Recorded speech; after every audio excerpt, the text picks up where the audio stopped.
इस वक्त जो है हम डिस्ट्रिक्ट किश्तवाड़ के द्राबशाला इलाका है, यहाँ पर इस वक्त हम आए हुए हैं। द्राबशाला इलाका मैं आपको बताऊं, ये किश्तवाड़ से अप्रॉक्सीमेटली मान लीजिए आप 25 से 30 किलोमीटर की दूरी पर यह वाक़या है। और द्राबशाला की एक और चीज़ मैं आपको बताऊं, बल्कि मैं पूरे डिस्ट्रिक्ट किश्तवाड़ की बात बताऊंगा। अप्रॉक्सीमेटली मैं आपको कहूँ 6 से 7 पावर प्रोजेक्ट्स जो है इस वक्त काम कर रहे हैं। Now coming to this area, Drabshala area, यहाँ पर भी एक प्रोजेक्ट का काम हो रहा है, बड़ा एक प्रोजेक्ट यहाँ पर बन रहा है।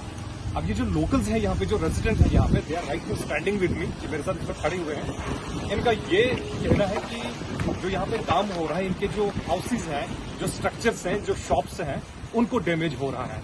तो एक बार मैं आपको थोड़ा सा ओवरव्यू आपको दिखाऊंगा कि एक्चुअली में यहाँ पे कितने रेजिडेंशियल हाउसेज हैं, that you can exactly see in this camera. ये आप देख लीजिए, ये मकान है, ये रेजिडेंशियल प्लेस है। ये मेन हाईवे यहाँ पर है, जो मेन रोड जो है, इट विल कनेक्ट यू। अगर आप जम्मू से किश्तवाड़ आते हैं या किश्तवाड़ से जम्मू जाते हैं, that is the main road. Shops हैं यहाँ पे, रेजिडेंशियल प्लेसेस हैं, कमर्शियल प्लेसेस हैं। अब एग्जैक्टली जो है मैं आपको इन लोगों को बताऊँ, इनसे हम पूछेंगे कि एक्चुअली में कौन सी डिफिकल्टीज इनको फेस हो रही है और क्या कुछ दो बेसिक डिमांड्स ये कर रहे हैं। और आई मस्ट से कि ये जो दो डिमांड्स करें, दे आर जेन्युइन। जब भी आप किसी एरिया में कोई कंस्ट्रक्शन करें, पहले आप रिहेबिलिटेशन को देखें, आप रिहेबिलिटेट करें। जो रेजिडेंशियल एरियाज हैं, आप उन पे पहले फोकस करें कि उनको किसी तरह का लॉस न हो। इन केस कि अगर कोई डैमेज होता है, कोई लॉस होता है, उनकी लाइवलीहुड पर कोई इफेक्ट पड़ता है, then the government is the liable to provide the fair compensation and the reasonable compensation. तो कमिंग टू दिस पॉइंट, हम डायरेक्टली यहाँ के रेजिडेंट्स जो है इस वक्त हमारे साथ हैं, तो इन्हीं से कोशिश करेंगे। तो प्लीज आप बताइए कि किस तरह की परेशानी आपको होती है जो पावर प्रोजेक्ट द्राबशाला में इस वक्त काम कर रहे हैं। जैसे आप कह रहे हैं, मैं बोर्ड भी यहाँ पर देख रहा था, दो डिमांड्स आपने की है, एक रिहेबिलिटेट हमें किया जाए, सेकंड कंपनसेशन। तो ये प्रॉब्लम एक्जैक्टली कब से आपको फेस हुई? और मैं देख रहा हूँ कि यहाँ पे आप धरने पर भी बैठे हुए हैं, तो अपनी जो परेशानी है ये खुल के हमें बताइए। जी शुक्रिया आपका, आपने महसूस किया हमारी तकलीफ को और यहाँ तशरीफ लाए आप। तो आपको मैं बता दूं, यहाँ पे हम 2011 से ही इस प्रोजेक्ट की वजह से जूझ रहे हैं। हमें बड़ी तकलीफ यहाँ पे हुई है। हालांकि 2011 के बाद जब शुरू यहाँ पे प्रोग्राम ये हुआ था, अपना प्रोजेक्ट शुरू हुआ था, तो उस वक्त यहाँ पे एक कंपनी आई थी जीवी के नाम से, जिन्होंने यहाँ के लोगों के साथ बड़ा अच्छा सलूक किया। उन्होंने यहाँ पे डस्ट अलाउंस के नाम पे हमें 10,000 रुपया पर हाउस यहाँ पे दिया था, पर फैमिली दिया था। उसके अलावा उन्होंने बहुत से यहाँ पर हमारे लिए अच्छे काम भी शुरू किए थे, जिसकी वजह से हम यहाँ पर बड़े तसल्ली से बैठे हुए थे। और हमारा एक प्रोग्राम उन्होंने रखा हुआ था कि ये रिहेबिलिटेट कर दिया जाएगा इनको, क्योंकि ये बिल्कुल प्रोजेक्ट के बिल्कुल नजदीक ये यहाँ पे बस्ती है। तो इस वजह से हमने उनके साथ बड़ा कोऑपरेट भी किया और प्रोजेक्ट चल भी पड़ा। बस कुछ वजूहत की वजह से वो जो है वो प्रोजेक्ट बंद, वो कंपनी जो है वो अपना काम यहाँ से बंद करके चलेगी। वो वजूहत शायद आपको भी मालूम होंगे क्या है, तो मैं उनको दोहराना नहीं चाहता हूँ। उसके बाद यहाँ पे 2-2.5 साल के बाद, ये से पहले यहाँ पे हमारा एक नई कंपनी आई RHPC के नाम से, जो अपना ये एक है सेमी गवर्नमेंट है यहाँ पे। उन्होंने एक टेंडर निकाला और मेगा कंपनी एक है हैदराबाद की, उन्होंने इसको यहाँ पे टेक ओवर किया। जब टेक ओवर किया उन्होंने, तो उन्होंने कोई यहाँ पे पब्लिक के साथ कोई बात नहीं की, कोई कुछ नहीं किया, और सीधा स्ट्रेट वे आके उन्होंने यहाँ पे ब्लास्टिंग शुरू कर दी और यहाँ पर अपना काम शुरू कर दिया।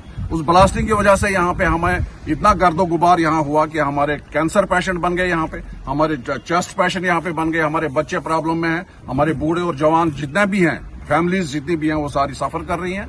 और उसके बाद यहाँ पे उन्होंने क्या कर दिया कि यहाँ पर हमारे जो पत्थर आते रहे हैवी ब्लास्टिंग से, उससे हमारे कुछ मकान जो हैं, मकानों पे गिरे। शुक्र है खुदा का कि कोई जानी नुकसान नहीं हुआ, अलबत्ता माली नुकसान बहुत हुआ।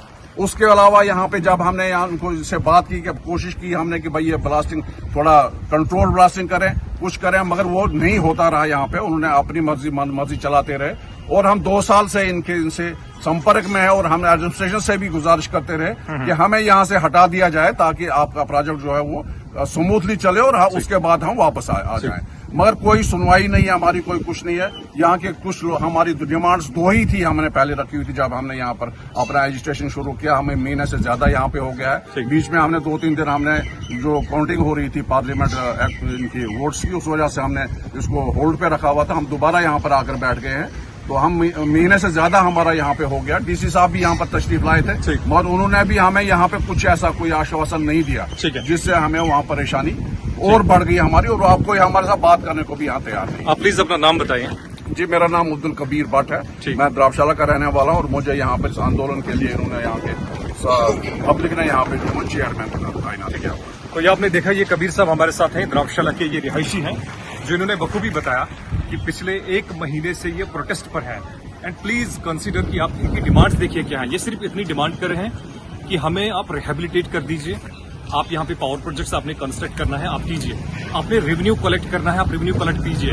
आपने पैसा जमा करना है, आप जमा कीजिए। आपने सरकारी खजाने भरने हैं, आप खजाने भरिए, लेकिन हमारी जान को साथ जो है खेल कर नहीं। ये सिंपल डिमांड करें कि हमें रिहेबिलिटेट कीजिए और हमें फेयर कंपनसेशन दीजिए। तो क्या ये डिमांड जेन्युइन नहीं है? मैं आपको एक बोर्ड दिखाना चाहूंगा, जो बोर्ड यहाँ पर लगाया गया है, आप प्लीज इसको एक बार भी देख लीजिए। दिस इज क्लियरली रिटन आंदोलन towards right to livelihood by the local and 0 point households Ratle power project. ये रटल प्रोजेक्ट द्राक्षाला में है। आप इसकी डिटेल्स भी आप गूगल में चेक कर सकते हैं। इसका इसकी पूरी सारी डिटेल्स आपको, ये कितना मेगावाट रहेगा, इसका कितना टाइम है, क्या टेन्योर है, ये सारी चीजें आप चेक कर सकते हैं। District Kishtwar J&K। अब डिमांड्स पे मैं आ जाऊंगा। The first demand is rehabilitation 0 point residents. The second is structural damage compensation. The third is employment for locals and PF। तो आज मैं यहाँ पर जो है, मैं आपको जो भी कंपनीज यहाँ पे काम कर रही है, अच्छी बात है, आप पावर प्रोजेक्ट्स का काम कर रहे हैं, हमारे देश का रेवेन्यू बढ़ेगा, उसका खजाना बढ़ेगा, ये चीजें बढ़ेगी, लेकिन आप लोगों की जानों के साथ खेल नहीं सकते। ये क्लियर रूल है। This is the settled law. मैं सेटल्ड लॉ कहूंगा कि लोगों को आपने रिहेबिलिटेट करना है। आप प्रोजेक्ट्स बनाइए, आप कोई कंपनी बनाइए, कोई भी फैक्ट्री बनाइए, लोगों को रिहेबिलिटेट आपने करना है और उनको फेयर कंपनसेशन, अगर उनके रेजिडेंशियल प्लेसेस पे, उनके कमर्शियल प्लेसेस पे किसी भी तरह का कोई डैमेज आ रहा है, तो मैं कानून की दस्तक के माध्यम से जो भी कंपनी यहाँ पे द्राक्षाला में काम कर रही है, मैं हम्बली आपको रिक्वेस्ट करता हूँ कि इनकी डिमांड्स को काइंडली कंसीडर कीजिए और हमें मजबूर न करें कि हम हाई कोर्ट या किसी बाकी कंपीटेंट अथॉरिटी का दरवाजा खटखटाएं।